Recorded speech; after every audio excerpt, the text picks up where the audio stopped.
Into game number 2, Gen.G going to pick blue side and stick with that side. Well, Gen.G, they've been known for small champion pools and single strategies. Now they just like comfort. Let's stay where we are. No moves for them. What about in the bans, though? Because we liked Kingzone's bans. They sub out Alessandra. They replace it with Malzahar. I just feel there's always another CC bot in the mid lane for Crown to return to. There's always going to be something left over. I was actually surprised that they went as far as banning Malzahar here, but I suppose after that game and the reluctancy to actually buy a QSS from anybody on the side of Kingzone, can't really blame them. Also going to finally take away Alistair from Core GG. Definitely also a choice of changing a lot of stuff, right? If you think of Griffin and their insistence on sticking with same bans, that's 2 bans changing. I like that they're still banning the Camille. We already talked about how it's a very big flex pick for Gen.G. But right now, it feels like the Urgot blocker is Sion if you want a tank, and Aatrox if you're happy enough with a carry. So Aatrox first pick, but the Lovers bot lane aren't separated, and it's going to be Kingzone DragonX taking them away. You seem a bit surprised, but do consider if there was Aatrox and the Lovers bot lane put together on the side of Gen.G, that'd be pretty scary. Yeah, you are right. I thought, you know, perhaps leaving Urgot open, you could just have Crown hop onto the Aatrox. But again, how good is he at his Aatrox? Haven't seen it yet. So you might just give that to the comfort you were mentioning up in the top side for Cuvée. Yeah, they're just going to give Zoe to Crown here. He's 3-0 on the pick, and just more and more comfort for him. But a mid lane assassin is what BDD's been prepping. Yasuo, Irelia, all of them would have been considered, but with the Irelia banned, the Yasuo is the takeaway. Will Yasuo be the science that takes Kingzone to the answering victory in game number 2? I've had the pleasure of watching a lot of BDD on Yasuo in solo queue. He's been relentlessly aggressive, but it definitely hasn't been as clean as you might want. Again, it's solo queue. Maybe he's just testing his limits. It's a pick that had a lot of respect. People were whispering about BDD's Yasuo to me for the better part of a couple of months, but in terms of stage performance, we remain to be convinced. It's very true. I'm waiting on seeing what Peanut wants to play this time around. Still has so many fans for this guy. We'll see if he can turn it up after the Trundle in game 1. And who's going to last pick? Because maybe, just maybe, you consider last picking jungle. Not often the way. Usually a Gragas will just come out. But given Gragas is banned, if you go Sejuani, you don't know what might happen. Trundle, Gragas banned away. The Sejuani among the tier list junglers that's left open in this particular scenario. The Gragas would have had great synergy with the Yasuo, of course. That's taken away. Ooh. Evelynn being hovered, but the Olaf is the dueling jungler you can consider. Let me put this out there. Ning played the Kayn yesterday, and Kayn can go into Olaf, and Kayn is one of Haru's most career play. It's very true. Always got to think about that in your back pocket. Just want to see what he decides to go for. They're going to save the counter pick for the mid or the top lane here for the side of Kingzone. So it is going to be into that Aatrox, of course, but the Shen is going to be picked up, most likely into the bottom lane for Core JJ. What will we have hopping into the jungle here for Gen.G, though? Outside chance it'll be a jungle Aatrox, but it's not going to be. It's going to be the skill matchup here. The Lee Sin is, of course, the safer choice than that Kayn, and we see Haru's Lee Sin. Who's hunting who? Because this matchup tends to go big for one side, and the other side goes home. These guys have been watching some LPL. They say, hey, that Lee Sin pick is actually higher tier over there. There must be something to that. In an aggressive meta, it makes sense. We'll see if Haru can turn up the heat here with a pick like Lee Sin. Now, top lane required from Kingzone. If they lock in the Urgot, they have no magic damage at all. Really nothing on their side when it comes to magic damage. So this is a very strong mid-game comp that can snowball. You look at the side of Gen.G. In terms of true tanks, they only have the Shen, and it's a support Shen. So it's not going to be the most tankiness. But Kingzone are looking to play around Olaf and get him priority. Lover's bot lane, you'll take in priority. The Urgot and the Aatrox seems about 50-50, and Yasuo can definitely do some dirty things level 3 onwards in mid. To me, this is all going to be about tempo jungling. We had maybe the best tempo jungling series of all time in the grand final of the LCK with Tarzan and Score rocking out that day. I want to see Peanut and Haru, the more aggressive orientation of junglers in Korea, play around their lane pressure, because whenever there's the spot, Lee Sin and Olaf will go hunting. They're going to go hunting, and I hope that we get some action early on in the game. Should be a very intense game number 2, and as you were mentioning, Kingzone, I think they need to win this one if they want to keep their feet underneath them. Otherwise, Gen G might just straight up sweep them. We'll see what does happen in here. Worried about Crown into the Yasuo. I think they banned out Yasuo Irelia multiple times up against Griffin, up against Chovy, makes sense, but this time the Yasuo makes it through. They choose to ban out some other things, but can Crown actually do it up against the Yasuo? It's going to be very important for this game. Last pick Urgot too. How the Urgot has fallen, maybe just for the minute. New stuff on the side of Gen G. Kingzone DragonX, the Yasuo's the one to keep your eyes on. That it is, BDD. He wants to be the carry for his team. We'll see if he can do it here. Jumping into game number 2. The countdown has started. Let's do it.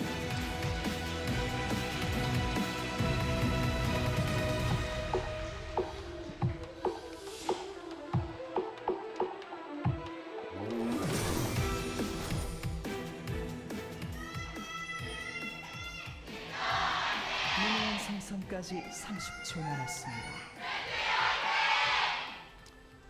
The Gen G chant getting slightly louder and louder every time they win a game and win a series. We got the purple Aatrox back here, Papa. I know you liked that from the last series.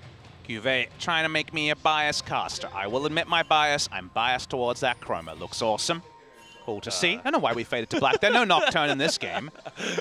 That was a real Monkus moment. I have no idea what that was. I think it was a bad angle, and that he actually went into terrain. Yeah. Good stuff there. Well, we're peering over the terrain again and checking out the junglers. Here's Haru walking up. He actually clears out the little Poro that was spotting there, the Ghost Poro. Will there be a late invade? Hasn't really been the meta in Korea in these regionals, but we're going to see just a scouting invade by Khan. This is usually a sign of a creative 3 buff. They've got Olaf. He's starting Raptors. Once again, let's watch that path. Last time I remember Peanut doing this path, he showed up for a very early gank bot lane. But for now, going to be 2 buffs on the top side for Kingzone, and you won't necessarily expect it because there was no leash coming through. The Urgot was spotting as if it was a blue start from Peanut. Yeah, definitely an interesting start to this one. You can tell that Haru was looking to get aggressive up in the top side and clear out some vision. Will he stay up here or go straight to the red? Interested to see. So let's talk about what Khan did. That invade, the late invade there, really obfuscates the path from Peanut, and we know that Olaf wants to power jungle on low health. Now there's really no information to Haru about what path Olaf is taking. His first thought is blue side to top side. So we're not going to see an invade from Haru anyway, but it was largely about getting Peanut to 650 gold, to getting his boots, and then having a keystone with the Predator, rather than getting invaded with no keystone against a Lee Sin. So that's very much just some assistance for the jungler to get him started. Yeah, definitely a nice little start for Peanut. No looking at any of the Scuttle Crabs here for the side of Haru, who actually just went entire top side clear into red buff.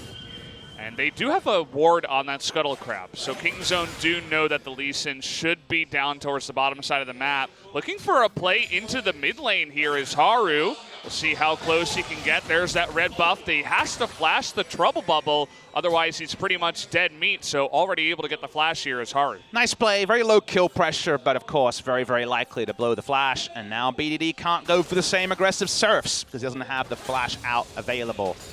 Gonna have to be more defensive. Rinse and repeat, right? So this in game number 1, different matchup. We're seeing it in game number 2.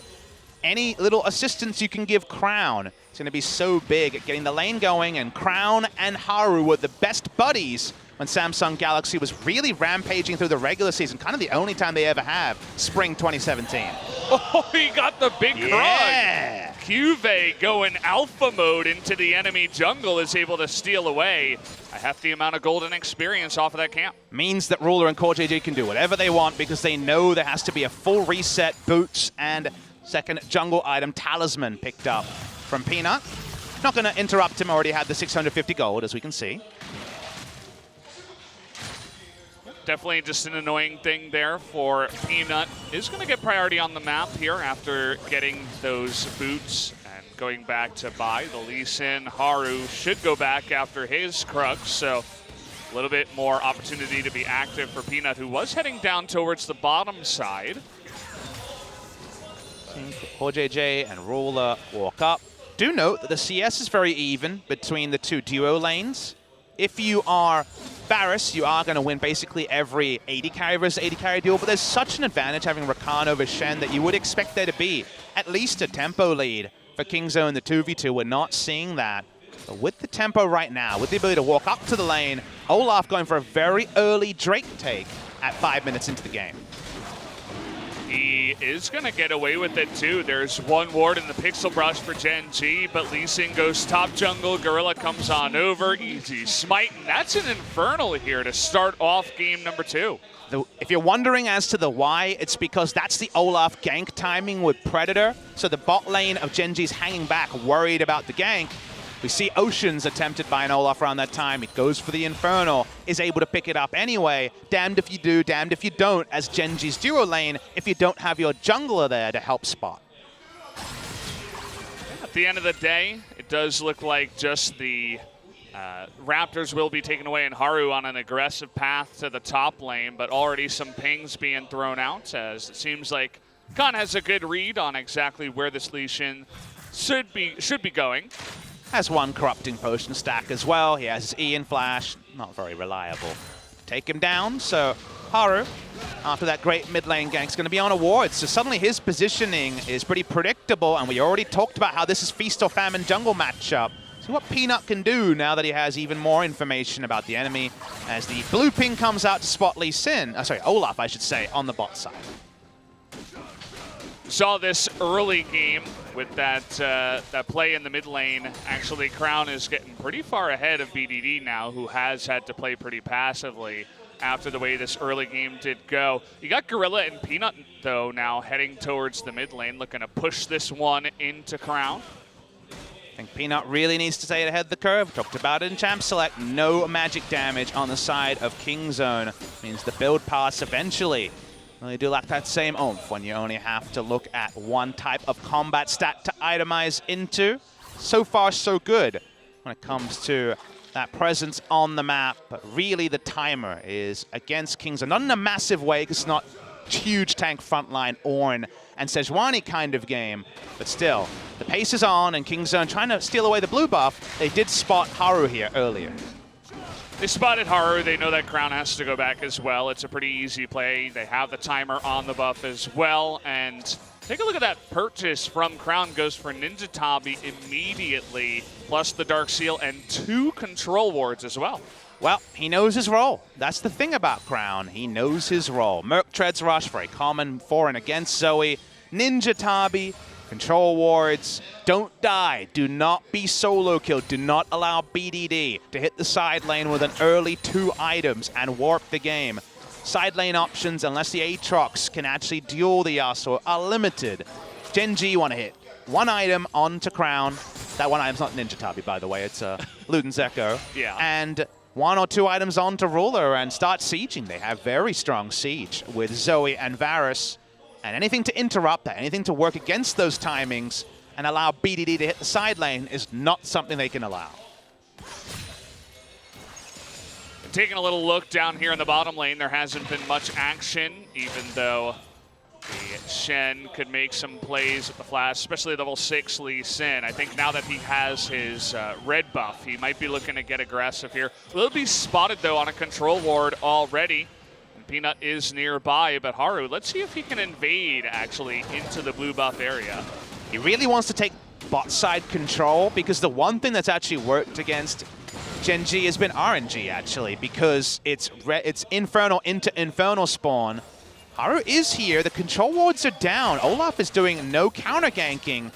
Can we see Haru pull off some sick, clean Lee Sin? Or will he be spotted earlier? Gorilla has not put down a ward. You can tell he's thinking about it, at least playing passively for now, as they seem to have an idea of what's going on. But you got Olaf right over the wall. I think he did use his Q, which was spotted out by Olaf, so nothing doing down in the bottom side. They still have 3 control wards down there trying to make something work, but so far the Lee Sin has been had to be passive after that first gank in the mid lane. Nothing much else doing. Normally we don't complain about Drake RNG, but when you go all AD and it could potentially be 3 Infernals in a row, that's one of the few ways you can actually be undone. Speaking of being undone. Uh-oh, Khan trying to solo this, and it's the 3-on-1 right now. You see BDD is not even coming into the river. He knows he's dead. That's going to be easy first blood given over to the Aatrox on the top side. He had some vision down, but he felt like he was in position to walk down the river. We can see Olaf was bot side. The Yasuo, like you mentioned, couldn't walk over. Seems like just a walk in the park, but we called the first mistake, being in Flash Malzahar range and unforced error. Let's keep with that tennis terminology. That feels like an unforced error as well, coming through from Khan. And it does. You know, you're having a slow game up in the top side. You see that juicy scuttle crab. You say, hey, I might as well take this. You know, I should be okay. But Lee Sin on the ward, and he continues to go for it. Aatrox from the top side doesn't even get the scuttle crab. Strange decision from Khan. No priority in mid lane at the time. Cuvée walks down to chase, and Haru's there. Worst case scenario, certainly, but the best case scenario didn't seem worth it. BDD walking up, but the Ninja Tabi, the Summoner's up. No interest in dying from Crown, and he's actually kept up a little bit of a CS lead at the same time. He's doing really well relatively here. He even has the 1 stack onto the Dark Seal already. Both solo laners for the side of Gen G seemingly very comfortable in their lanes, especially after the kill now going over to the Aatrox. Cuvée gonna even have more fun up in that top side. We saw what he can do when he gets fed on this pick. I wouldn't expect any less, but here we go. Another Infernal Drake coming down. Gen G probably not gonna give this one up for free. No double freebies, you'd think, but right now, is there a ward to go in? Okay, it's a pretty shallow ward. Peanut's giving it up, not trying to burst it down. Haru goes in, though. It looks like, okay, nice double knock up there. Missed engage onto Ruler, who just Chains of Corruptions him in the face. Gorilla gonna be extremely low, but Crown now out of position, has to flash away from this one. Haru eating all the damage from that one. Looking for the kill onto Gorilla. Here is Crown, the shield coming on in. He will be able to take it out. And now the engage, and there's the Aatrox. 2-man knock up into the backside, and Haru able to pick up another kill too. And it looks like Peanut as well is gonna be on the run. This is a total rout now by the side of Gen G. Defenders come in to save 2 members' life, but 2 kills as well as the Infernal Drake should go to the side of Gen G. Just feels like a metaphor as Core JJ actually takes down the Olaf, but everything is falling just short for the side of Kingzone. Gorilla invests his flash, doesn't even get a flash from Ruler, just gets the Chains of Corruption in his face, and where everything falls short for Kingzone, everything's on fire for Gen G. Oh, they look so good tonight here. I was worried for Crown and that he got caught, but that was not the case. Cuvée carrying this really hard. Ruler's on a ward, and look at that AoE. It's just at the feet of Ruler. When the World Championship was up for grabs at the feet of Ruler, he won the game by the flash engage onto Faker in Game 3. In this particular game, the moment that Gorilla doesn't get the engage, he's out of the fight. He gets assassinated. Cuvée is a huge frontliner at this point in the game, and they just roll through and even get that last second kill onto the Olaf. We missed this. How did he even get there? He's not in vision. Core JJ just says, what if he's there? And he is. Yeah. Taunt flash, baby. An executioner play by Shen.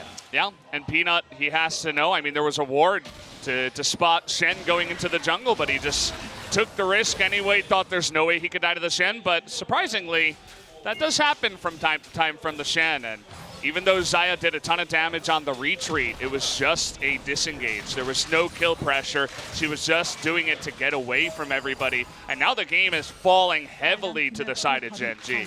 Now the double to triple Infernal. That win condition is gone. It's 1-1 on Infernals. The scaling, we already know about the single damage type. It's not impossible for Kingzone. You can hit the ground running at 2 items, out teamfight twice, and maybe it never gets to the point where it's relevant. But we got 5 Ninja Tabis in a dream already from Gen G. And how about Shelly also to put some pressure on BDD?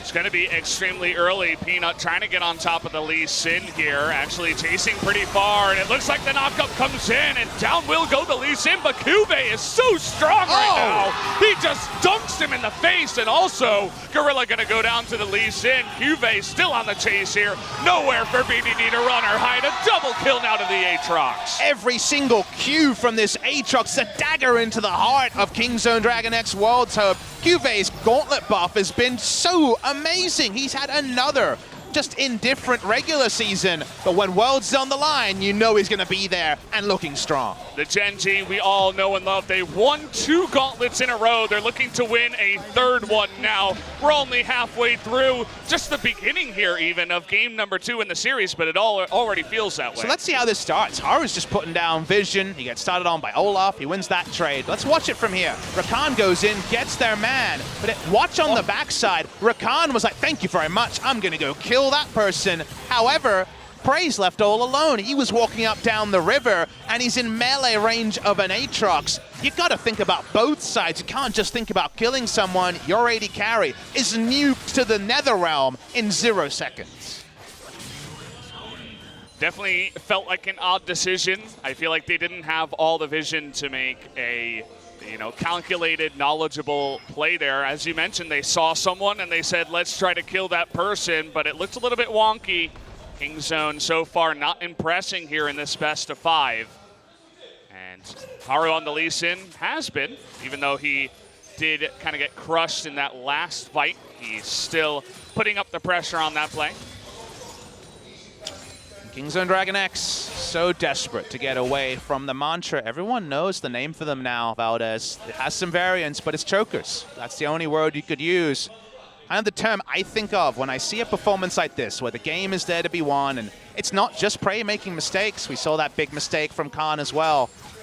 The adage we talk about in Australian sports is downhill skier, which means when the game is a very easy one against a bottom team, they're looking fantastic. When it's a hard one, they need to make plays and they're not working. Chain of Corruption again, but Ruler has a stopwatch on the backside, but this is a lot of damage. Yep. 4 on 3 right now. Haru gonna get extremely low. He will be able to get out, but nice conversion there by Kingzone. Need a moment like that. A small moment, but maybe an important one. Crown trying to poke away the minion wave. Got there second and wasn't able to make anything happen. Try to take this turret, try to find something. Kingzone need to reset and get some gold into themselves, but has the damage already been done? The 5 Ninja Tabis were noted before. The 5,000 gold lead is very conspicuous at the top of the screen, but you gotta do what you gotta do. And this time the engage actually works out for Kingzone. No flash here for Ruler, but he does it again to the Rakan. He is just playing with them right now. It was a 4 on 3. There was no way he was going to survive, but man, that's definitely going to get into the back of the mind here of Gorilla twice in a row now. He's been really on point with the Chains of Corruption.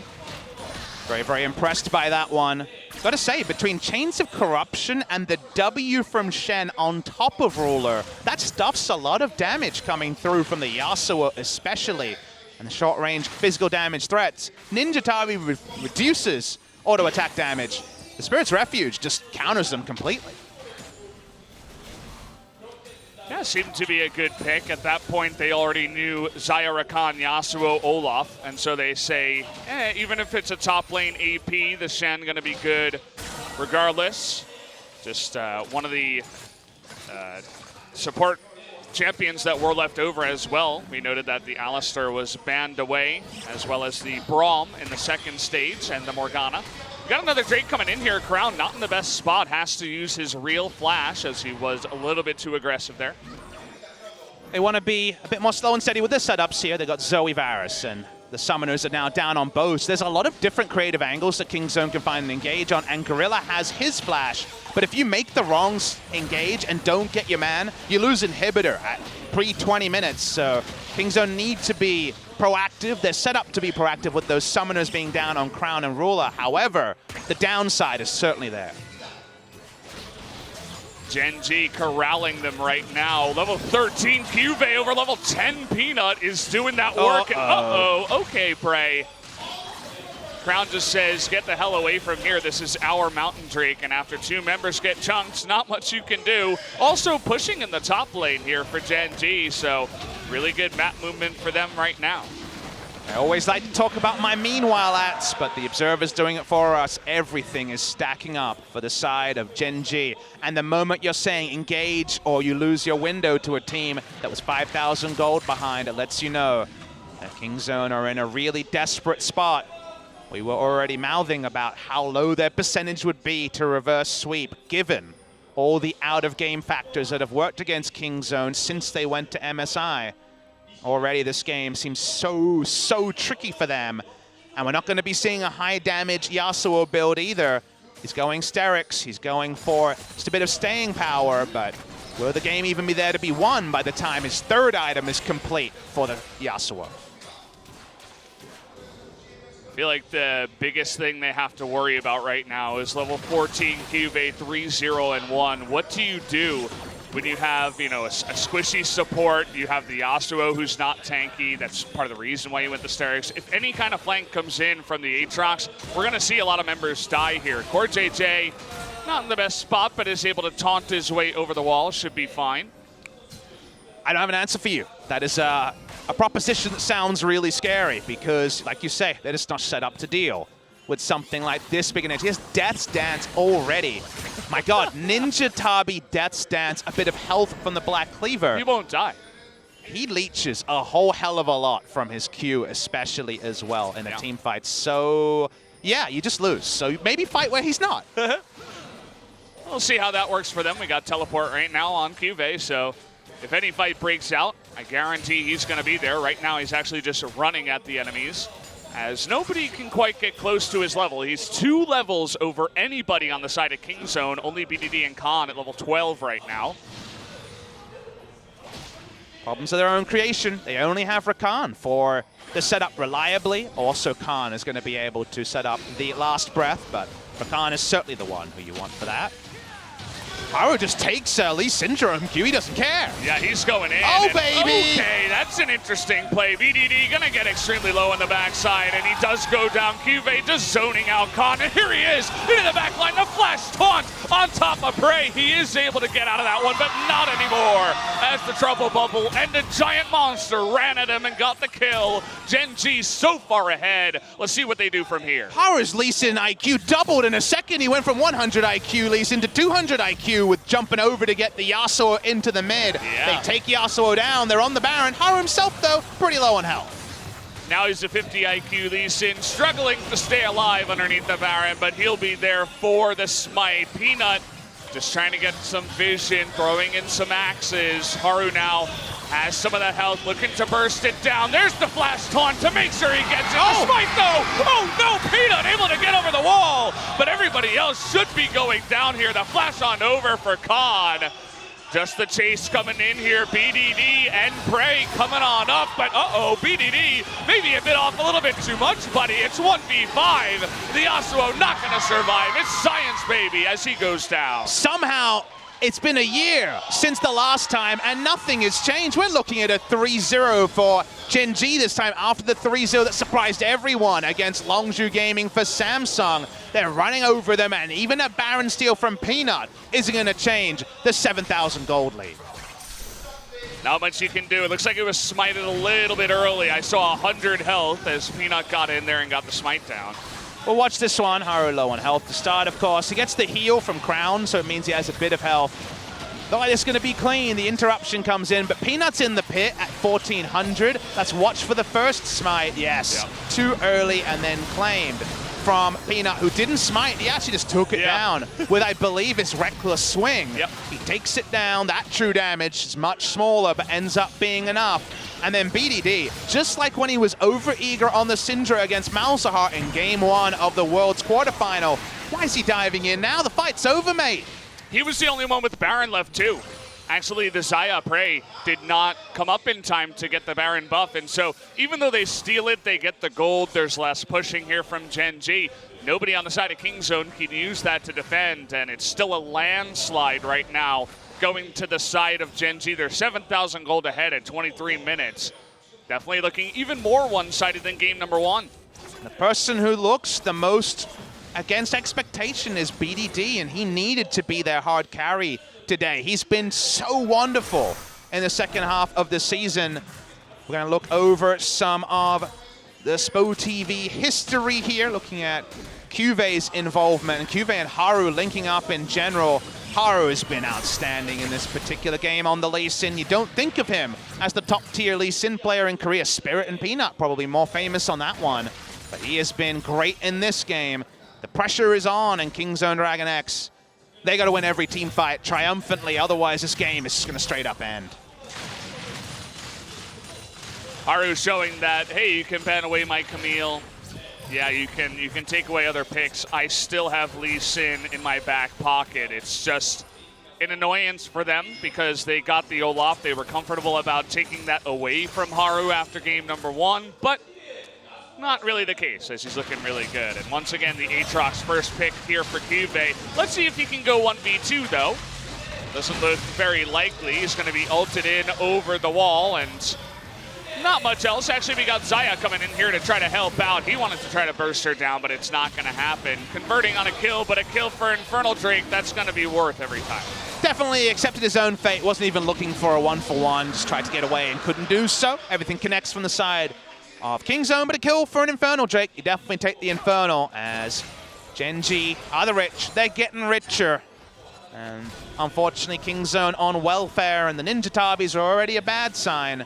Gotta say though, Ninja Tabis are kind of the tax this game, like the QSS was last game, and Gen G, they have always been about dotting their I's, crossing their T's. Don't think any of these guys are gonna be caught for tax evasion anytime soon. They're looking comfortable in Kingzone. They're gonna need a really big set of plays this game. I don't think one is gonna be enough. Not sure who picked up the shutdown on the Aatrox, but if it was the Xayah, that would have been really nice, actually. You get a hefty chunk of gold after 4 kills onto an Aatrox, or onto anyone, really. So we'll see where that gold did go. Kind of cuts it down to 6,000 instead of 7,000, which is decent. But as we mentioned, the Infernal Drake going to be more worth in terms of stats and gold overall. And Gen G is setting up a makeshift front line. Double Randuin's going to come out of Lee Sin, and also the Aatrox. Takes a lot to dissuade Haru from going full damage, but if you go the Randuins, you have a slow and a kick when you get into the back line. He's already found some very smart engages in this game, so definitely not a hater on the build, and it's one of the ways to shut down Yasuo from getting the first kill and actually trifle with Yasuo and the Xayah without just being exploded. Sitting on a ward right now at Gen G. They don't have full control of the red side jungle of Kingzone just yet. Yeah, they're kind of standing on a triangle, a plethora of red wards right now. They don't seem to care, as nobody's got a sweeper available right now. Actually, only Shen has one. Very notable, actually, to go so few sweepers. Usually this relies on just some big outplays, a really big pick from someone like Haru, because you're not bringing the enemy to you. You're saying, hey, we need to know where you are to come and kill you. Well, the push is on here from Gen G. They're going to get that top inner turret extremely low. Cuve was just threatening, level 16, very fearsome at this moment. Crown, though, kind of face-checking himself against 2 members, but even so, with the rest of Gen G nearby, he is going to be safe. No collapse here from Kingzone. Minion wave really far away for the Aatrox, so actually some time going to be needed. Warning pings put down. There's a standing gold in a turret the top side, but more important for Cuve to bring down that minion wave and get himself most of the way towards a Randuin's on the way. Here's Haru, continuing to play around with the Olaf. Advantage Haru in the matchup. Advantage Gen G in the first 28 minutes, the double Infernal. A lovely Cementer, and look at Ruler. He's gone on board a Guardian Angel. we know anything about third item Guardian Angel, it's to close the door on an enemy team. That's saying that even if you commit everything you've got, literally everything, to kill just me, even then, I'm not going to go down. It stacks the armor too. Everybody on the side of Gen G is building a hell of a lot of armor, and I mean, we said it before, at about 17 minutes, the game already looked over. We talked about this full 80 composition. Definitely that door is being shut. There's only a tiny little crack left open here for Kingzone. And now with the Baron about to respawn, they're going to have an even stronger team fight this time around. You get the theory behind Kingzone's comp against Ambition, because you think about him farming and doing not much, you think, let's just beat him in the mid game and they'll never even scale up. But when Haru is playing and willing to pick Lee Sin and skill matchups very early in the game, can that door be snapped shut? You're not even feeling a cold breeze if you're Gen G. You're saying, well, we actually outbrawled you when you were supposed to be strong in snowballing. Your snowball never happened. And now you're in a scenario where that playmaking means that a couple of kills here, this game could be over. Speaking of kills. Oh boy, they have vision onto this guy, and Gorilla just gonna have to flash away, but the Ignite is ticking down alongside the red buff. And here's the Randuin spray. Is just desperately trying to get away, but there's the flash taunt coming on in from Core JJ. He is making quick work of this Kingzone team. 3 of them gonna go down instantly, and the rest of them just in the base. They're diving at this point. They don't even care about this one. Gonna be going super deep past all the turrets. They get 3 kills. Now they're looking at the Baron. Gen G playing like they got 8 p.m. dinner reservations. It's 6:40 p.m. by the way in Korea. Lets you know they're not looking for it to go long. They're gonna bounce over. How about a Baron 2? As Crown says, wait, I actually can't get over that wall. It's not gonna be a problem though. He's gonna patrol. The Baron is gonna go down. And it feels like Kingzone DragonX are gonna follow the Baron very shortly.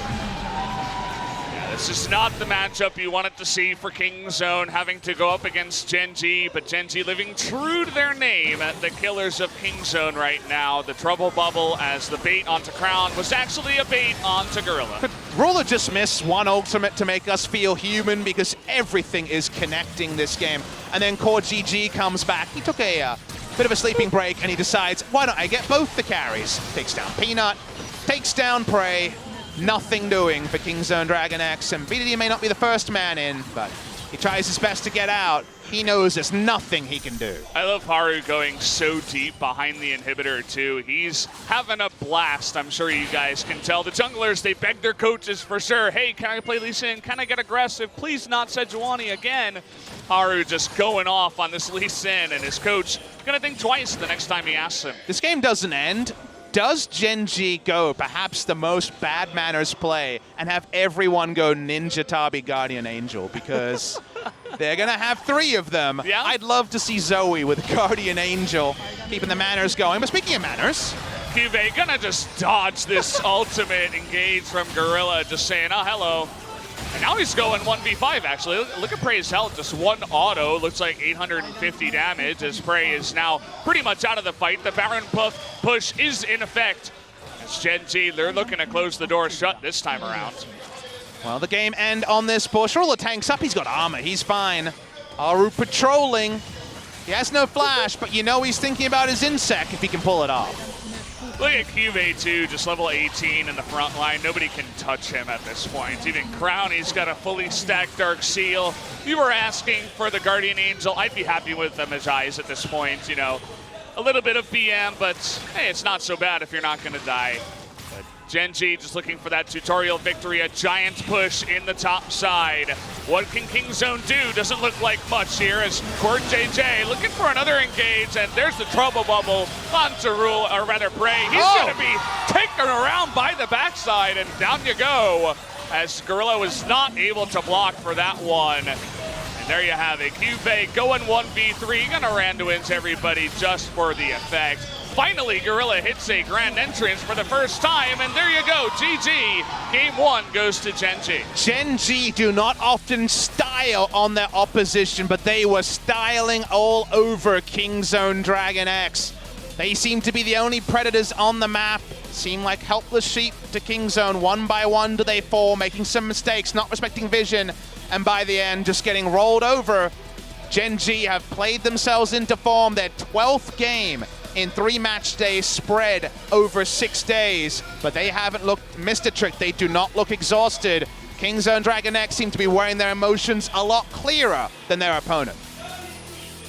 It's very true. This doesn't look like the final round of the gauntlet. It looks like maybe the first round is Kingzone. Definitely a bit of disappointment for everybody who's watching them. Not the best draft, not the best play out there in that game. Started off well, you know. Peanut got aggressive. He took the Infernal Drake, was looking for plays in the bottom side, but then all of a sudden, everything just fell apart and Gen G got way too far ahead. It's going to have to be some of the veterans, Prey, Gorilla, picking up the troops and resetting their mental for game number 3. The reverse sweep is always a possibility. We've seen them, but I don't think the betting markets will stay open for whether we'll see it today. It doesn't feel likely, Valdez. Well, guys, let's take a look at the results here. This is about as one-sided as it gets. Somehow, Prey was able to out-damage Ruler in the fight, but it didn't matter. Take a look at that Yasuo damage. Just BDD not able to do anything in this game at all. Couldn't even do damage in the lane. And the scale here is actually relevant. It was 5,000 gold lead at 15 minutes against the team that needed to snowball. That 5,000 gold went into Ninja Tabis, then Guardian Angels, Randuins, and there was no way back in. 4,700 damage for the Yasuo. Definitely not enough. Well, guys, we're going to go to a break, and after that, we'll find out if Kingzone can get the Miracle Reverse Sweep. Stay